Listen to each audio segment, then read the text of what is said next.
बीच हवा में अचानक गायब हो गया ये aeroplane. The unsolved mystery of flight MH370। Hello दोस्तों, क्या आप एक ऐसे प्लेन के बारे में जानते हैं जिसने अपने सफर के लिए उड़ान तो भरी, लेकिन कुछ ही समय बाद वो आसमान में कहीं गुम हो गया? क्यों फ्लाइट MH370 अपनी मंजिल तक नहीं पहुंच पाया? अगर ये क्रैश हो गया तो इसका मलबा किसी को क्यों नहीं मिला? इसमें कितने यात्री बैठे थे? इस प्लेन के गायब होने का राज आज तक क्यों नहीं सुलझ पाया है? चलिए जानते हैं। दोस्तों, प्लेन का सफर जितना रोमांचक लगता है उतना ही खतरनाक भी होता है। इस दुनिया में ऐसे बहुत से राज दफन है जिन्हें सुलझा पाना किसी के भी बस की बात नहीं है। कैसे, क्या, कब हुआ, ये सवाल ही बनकर रह जाते हैं जिनका जवाब किसी को नहीं मिल पाता। ऐसे ही एक अनसुलझी कहानी है मलेशिया एयरलाइंस के विमान MH370 की, जिसने उड़ान तो भरी लेकिन अपनी मंजिल तक न जा सका और बीच आसमान में ही कहीं गायब हो गया। लेकिन इसको आसमान निकल गया या फिर समुद्र, कुछ पता नहीं चला। चलिए आपको फ्लैशबैक में ले चलते हैं। 8 मार्च 2014 के दिन 239 पैसेंजर्स मलेशिया के कुआलालंपुर एयरपोर्ट पर Malaysian airlines Boeing 777 flight number MH370 में सफर करने के लिए बेताब थे। ये फ्लाइट कुआलालंपुर से चीन की राजधानी बीजिंग के लिए करीब 12:41 पर रात को उड़ान भरती है। इसने करीब 14 देशों के पैसेंजर्स को उनकी मंजिल पर पहुंचाना था। वहीं इस फ्लाइट के पायलट थे जहरी अहमद शाह। फ्लाइट में पायलट, को pilot Farik Ahmad Hamid, 10 crew member और 277 पैसेंजर्स थे। इन सभी को बीजिंग तक पहुंचने के लिए 6 घंटे का सफर तय करना था। इसके लिए 49,100 किलोग्राम फ्यूल भरा गया था, जो कि 6 घंटे की फ्लाइट से ज्यादा ही रखा गया था। साफ और सुहाने मौसम में सफर का आगाज होता है और प्लेन मलेशिया प्रायद्वीप से होकर गुजरता है और नॉर्थ ईस्ट की तरफ बढ़ने लगता है। टेक ऑफ करने के करीब 38 मिनट बाद कुआलालंपुर एयर ट्रैफिक कंट्रोल ने कैप्टन से बात की और सब कुछ नॉर्मल बताया। इस वक्त ये कुआलालंपुर एयरपोर्ट की सीमा को पार करने वाला था। इसको पार करने के बाद कैप्टन को वियतनामी एयर स्पेस से कनेक्शन बनाना था, लेकिन आखिर चेकिंग के 2 या 3 मिनट बाद ये प्लेन मलेशिया और वियतनाम CTC की रडार से दूर कहीं गुम हो गया। ये देख दोनों ही काफी परेशान हो गए और प्लेन से संपर्क बनाने की कोशिश करने लगे। कैप्टन को कॉल की गई लेकिन किसी भी तरह से ये इनसे बात नहीं कर सके। अचानक से प्लेन गायब हो जाने की घटना ने सभी एयरबेस सेंटर्स को हिलाकर रख दिया। ये खबर आग की तरह हर तरफ फैल गई, लेकिन इसका पता नहीं चल पाया। इसीलिए अगले दिन यानी 9 मार्च को इसे ढूंढने के लिए एक मल्टीनेशनल सर्च ऑपरेशन शुरू किया गया। इस ऑपरेशन में 7 अलग अलग देशों के करीब 24 एयरक्राफ्ट ने हिस्सा लिया और साथ 34 शिप्स को भी काम पर लगा दिया। आखिरी बार इस प्लेन की लोकेशन साउथ चीन सी पर देखने को मिली थी, इसलिए सबसे पहले इसी को पॉइंट किया गया। टीम को लग रहा था कि हो सकता है प्लेन किसी खराबी के चलते समुद्र में डूब गया हो या क्रैश हो गया हो, लेकिन समुद्र में लंबी खोजबीन करने के बाद भी इन्हें प्लेन तो क्या, इसका एक छोटा सा हिस्सा भी नहीं मिला। छानबीन चलती रही और फिर इन्हें पता चला कि जब प्लेन का एयर ट्रैफिक कंट्रोल से संपर्क टूटा था तो उसके करीब 1 घंटे बाद भी मलेशियन एयर फोर्स के मिलिट्री रडार सिस्टम ने प्लेन को ट्रेस किया था। अपने सफर के कुछ देर बाद ही इस प्लेन ने रास्ता बदल लिया था। पहले साउथ वेस्ट की तरफ गया और फिर पेनांग की तरफ रुख करते हुए अंडमान सी से आगे निकल गया। बस इसी लोकेशन को मिलिट्री ने ट्रेस किया और फिर ये भी प्लेन से संपर्क नहीं बना सका। ये देखते हुए टीम को लग रहा था कि शायद जो कैप्टन थे वो बेहोश हो गए थे, जिस वजह से कुछ देर तक ये प्लेन ऑटो पायलट मोड में उड़ान भरता रहा और फिर इंडियन ओशियन में समा गया। वहीं उड़ान के दौरान ट्रांसपोर्टर भी बंद हो गया था, जिस वजह से लोगों का शक कैप्टन की तरफ जा रहा था, क्योंकि इसे बंद करने का हक सिर्फ कैप्टन के पास ही होता है। खैर, कार्यवाही आगे बढ़ी और रिसर्चर की टीम अब इंडियन ओशियन की छानबीन में लग गई। यहाँ करीब 3 रिसर्च टीम ने 6 दिनों तक इस समुद्र में प्लेन को तलाश किया, लेकिन उनके हाथ नाकामयाबी ही लगी। धीरे धीरे नाकामयाबी को देखते हुए इस मुद्दे में दिलचस्पी कम होती गई, लेकिन फिर घटना के 16 दिन बाद एक ऐसी जानकारी हाथ लगी जिसने इस घटने में जान डाल दी। वो क्या थी, ये जानने से पहले वीडियो को लाइक और पेज को फॉलो कर दीजिए।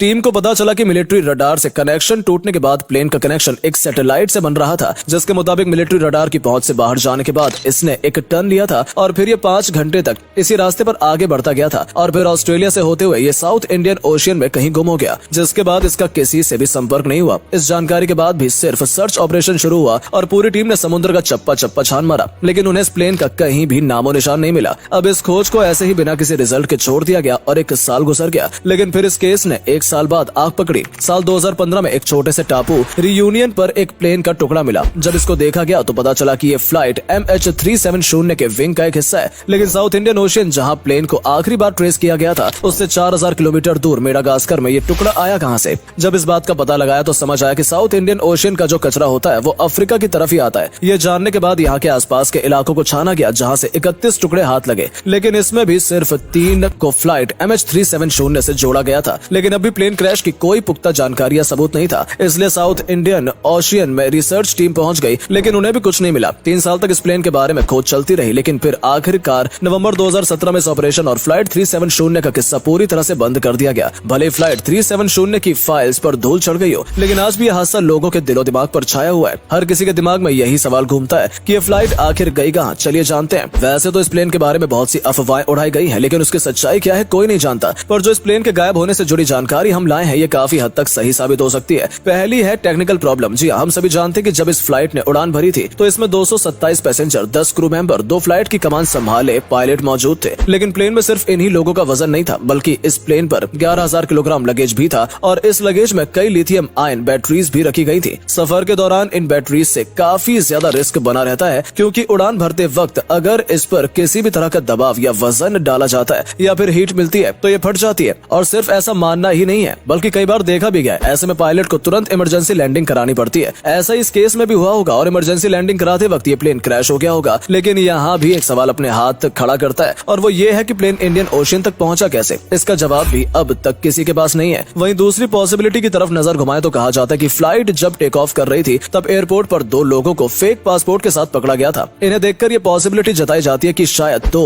साथी इनके प्लेन में सवार हो गए होंगे, जिन्होंने टेक ऑफ करने के बाद प्लेन को हाईजैक कर लिया होगा। लेकिन बाद में जब इन दोनों बंदों से पूछताछ की गई तो पता चला कि ये दोनों टेररिस्ट थे। चलिए अगर मान भी लें कि प्लेन को हाईजैक किया गया था तो कहीं ना कहीं तो लैंड करता ही, लेकिन ये प्लेन कहीं भी लैंड नहीं हुआ तो फिर कहां गया। अगली पॉसिबिलिटी जताई जाती है कि इस प्लेन को क्रैश करने वाले कोई और नहीं बल्कि जहरी अहमद थे, जो कि इस प्लेन के कैप्टन थे। और इसका कनेक्शन इस बात से लगाया जाता है कि उन्होंने सफर के दौरान पेनांग की तरफ रुख किया था और वो इसलिए ताकि वो अपने जन्म स्थान को देख सकें। और वो ये सब इसलिए कर रहे थे क्योंकि वो किसी टेररिस्ट ग्रुप के साथ मिले हुए थे और प्लेन को क्रैश करने के उनको पैसे मिले थे। क्या ये सच है? इस राज का अंत भी जहरी अहमद के साथ ही हो गया। लेकिन देखा जाए तो कोई भी पैसों के लिए इतना बड़ा खतरा मोल क्यों लेगा, जिसमें उसकी खुद की जान भी दांव पर लगे। और फिर जहारिया अहमद तो खुद एक अच्छे खाते पीते घर से ताल्लुक रखते थे, ऐसे में उन्हें पैसों की क्या जरूरत। दोस्तों इस हादसे से बहुत सी अफवाह, बहुत सी पॉसिबिलिटीज जताई गई कि शायद इस वजह से, शायद उस वजह से प्लेन क्रैश हो गया होगा, प्लेन को हाईजैक कर लिया होगा, ऑक्सीजन लेवल कम होने की वजह से पायलट प्लेन को कंट्रोल नहीं कर पाए होंगे। ऐसे बहुत से रीजन इस हादसे के साथ जोड़े जाते हैं, लेकिन कोई भी दावे के साथ अभी तक सबके सामने पेश नहीं किया गया। और फिर इस प्लेन का भी कहीं भी पता नहीं चल पाया कि आखिर ये गया तो गया कहाँ। ये हादसा और ये प्लेन सिर्फ अफवाहों और शक के बीच झूल रहा है और आज भी इससे जुड़े राज ही हैं। दोस्तों आपको क्या लगता है, क्या हुआ होगा इस प्लेन के साथ? कमेंट में बताइएगा। वीडियो को लाइक, शेयर और पेज को फॉलो जरूर कर लीजिए। धन्यवाद।